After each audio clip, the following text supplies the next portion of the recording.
Hello guys, welcome back to my channel. আজকে দেখো আমি যাচ্ছি হচ্ছে আমার একটা মাসির বাড়ি, মানে বলতে গেলে মাসির দিদার বাড়ি।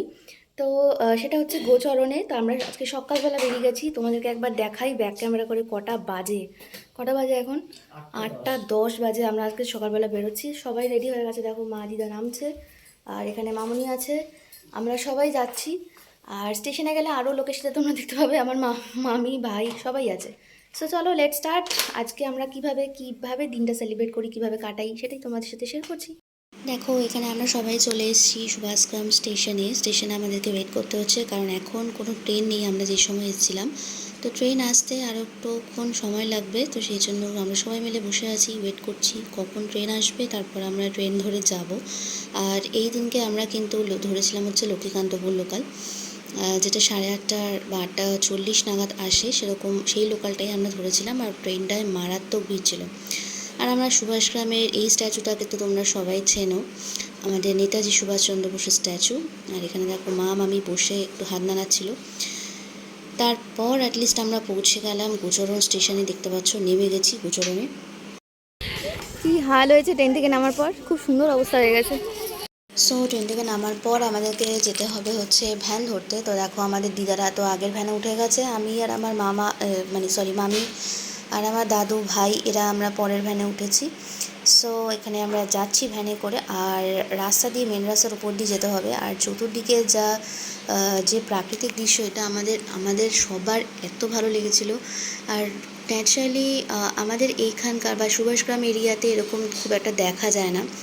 আর যেহেতু আমরা গোচরণের ওখানটা গেছিলাম, মানে এটা একটু গ্রাম সাইডই বলতে পারো, তো সেই জন্য কিন্তু এখানে প্রাকৃতিক দৃশ্যটা আরও বেশি করে ভালো লাগছিলো। আর আমার ভ্যানে ওঠার এক্সপিরিয়েন্স খুবই কম, কারণ আমি ভ্যানে করে কোথাও খুব একটা যাতায়াত করি না। তো এখানে গেলেই, এই সমস্ত গ্রামের দিকে গেলেই কিন্তু আমরা ভ্যানে করে যাই। আর দেখো চতুর্দিকে ধান ক্ষেত, করমচার গাছ দেখতে পাচ্ছি, এগুলো করমচার গাছ লাগানো আছে এবং সবকটাই ঘেরা আছে। কলা গাছ থেকে শুরু করে আরও অনেক কিছু গাছ, দু সাইডের ক্ষেত। এই ক্ষেতগুলো দেখতে আমার এত ভালো লাগছিল। আর নতুন নতুন ধান লাগিয়েছে, ধান গাছ লাগানো হয়েছে, ধান চাষ করা হচ্ছে। এটা কিন্তু একটা খুব মজার একটা ব্যাপার, আমার তো খুব এনজয় করেছি আমি। আমরা নেমে গেছি, দেখো সবাই দাঁড়িয়ে আছি, বাড়ি খুঁজে পাচ্ছি না। ঠিক আছে, হ্যাঁ ঠিকই তো, ভুলে গেছি, বাড়ি খুঁজে পাচ্ছি না। এবার কি হবে, ফোন করা হচ্ছে, দেখা যাক। লাইভে প্রথম আসলাম এরকম একটা, হ্যাঁ মানতেই তো লাইফে প্রথম আসলো এটা। হ্যাঁ তোমরাও লাইফে প্রথম, সবাই প্রথম। আমরা তো মানে ভ্যান থেকে নেমে তো গেছিলাম, কিন্তু এবার হচ্ছে আমাদের গন্তব্য আমার মাসির বাড়ি। মানে ভ্যান থেকে নেমে সেই রাস্তা দিয়ে আমাদেরকে আবার অন্য একটা রাস্তায় যেতে হবে, যে জায়গাটা আমরা ভুল করে চলে গেছিলাম। তো মাসি সেখানে ফোন করে ডিরেকশন দিচ্ছিল, তারপরে আমরা সেই হাঁটতে হাঁটতে মাসিদের বাড়িতে গিয়েছিলাম। আর যাওয়ার পথে দেখো ওই ছোটো ছোটো পুকুরগুলো পড়ছিল, সেরকমই কয়েকটা পুকুর, মানে একটা পুকুর তোমাদেরকে দেখাচ্ছি। অ্যাটলিস্ট আমরা চলে এসেছি মাসির বাড়ির সামনে।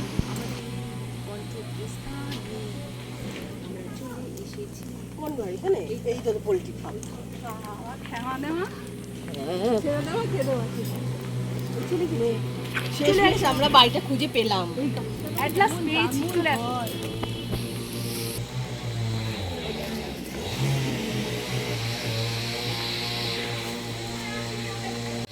অ্যাটলিস্ট আসলাম, দেখো। আর এই যে আমাদের মাসির বাড়ির, এটা হচ্ছে সামনের দালান। আর এখানে হচ্ছে ঠাকুর মন্দির করা আছে, মন্দিরটাও খুব সুন্দর, তোমরা ছবিতে দেখতে পাবে, ভিডিও আমি করেছি। দেখি থোবড়াগুলো সবার একবার করে।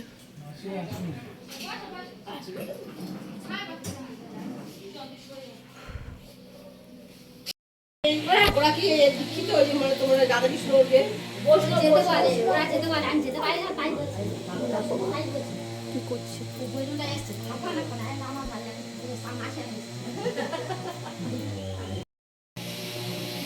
তো ছেলে কি ওই এতে গেছে?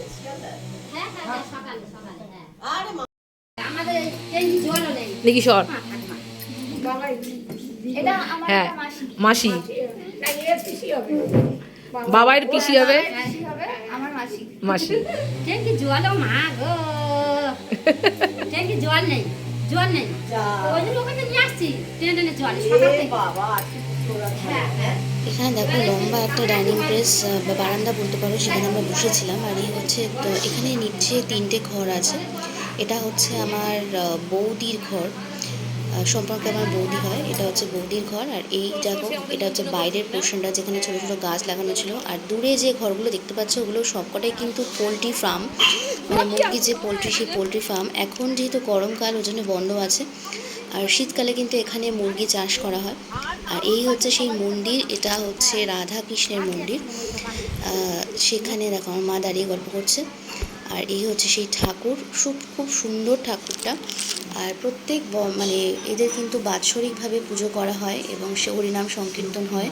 তখনও সেই ভিডিও তোমরা পরে পাবে। হরিনাম সংকীর্তন কিন্তু এদের প্রত্যেক বছরই দেওয়া হয়। আর কি সুন্দর দেখো, ওরা আবির লাগিয়েছে ঠাকুরকে। আমার জায়গাটার পরিবেশটা এত ভালো লেগেছে। আর এদের এখানে সব থেকে একটা পজিটিভ জিনিস হচ্ছে ওয়েদারটা খুবই ঠান্ডা। আমাদের এখানকার যেরকম ওয়েদার এখনই এত গরম হয়ে গেছে, এদের কিন্তু সেই পজিশনটা নেই, খুবই ঠান্ডা এখানে। রোদ থাকলেও সেই রোদের তাপটা কিন্তু একদমই ছিল না। আর এই ডালিয়া ফুলগুলোকে দেখতে তো খুবই সুন্দর লাগছিল, যদিও বা ফুলের সিজনটা চলে গেছে তাই জন্য সাইজ একটু ছোট হয়ে গেছে, কিন্তু বাট স্টিল তাও সুন্দর লাগছে।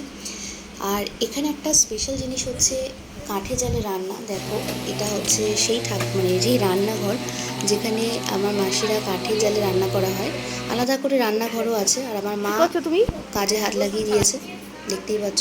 আমি আমার দিদির বাড়িতে এসেছি, আমার খুব ভালো লাগছে, খুব আনন্দ হচ্ছে। এটা রান্নাঘর, ওইখানে একটা বাথরুম। এসেছি অনেক বছর কি, আমি প্রথম আসলাম, আমি এই দিদির বাড়িতে প্রথম আসলাম, খুব ভালো লাগছে। আর এটা হচ্ছে কাঠের জালের রান্নাঘর, এটা আলাদা রান্নাঘর। মাসির বাড়িতে দেখা, দেখিয়ে দিচ্ছি। আর ওই তোর দিদিগুলোকে দেখা। হচ্ছে আমার বৌদি, ঠিক আছে, সম্পর্কের বৌদি হয়। আর ওই পেছনে দেখতে পাচ্ছ দিদা দাঁড়িয়ে আছে, ছিল না, মেয়েকে নিতে গেছে। কবে আসবে, কখন আসবে? 12টার সময় চলে আসবে। চলে আসবে। আমার বোন আসবে, তখনও দেখাবো।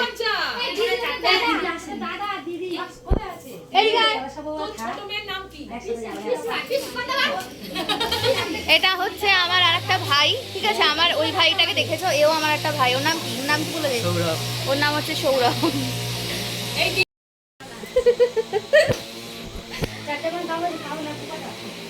দেখো, এখানে আমার বোন আছে, দিদি আছে, দুজনেই আছে। আর আমার বৌদিও আছে। আমরা যাওয়ার জন্য ওরা আমাদের জন্য ব্রেকফাস্ট রেডি করছিল, তো সেটাই আমি তোমাদেরকে দেখাচ্ছি। একদিকে ব্রেকফাস্ট রেডি হচ্ছে আর আমি এদিকে ড্যাং ড্যাং করে ঘুরে বেড়াচ্ছি। আমার তো দারুণ মজা লেগেছে এখানে এসে। পরের আরও অনেক ভিডিও, মানে এই ব্লগেরই আরও অনেক ভিডিও তোমরা পাবে, পরের পার্টগুলো আসতে চলেছে।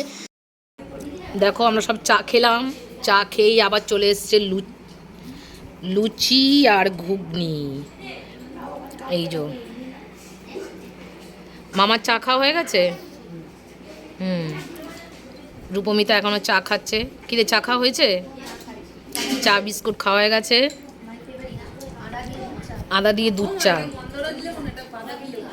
সো বন্ধুরা, আজকে আমরা ভিডিওটা এখানেই শেষ করছি। পরের পার্টগুলো অবশ্যই আসতে চলেছে, সেইটা দেখার জন্য অবশ্যই কিন্তু আমার চ্যানেলের সাথে থাকো।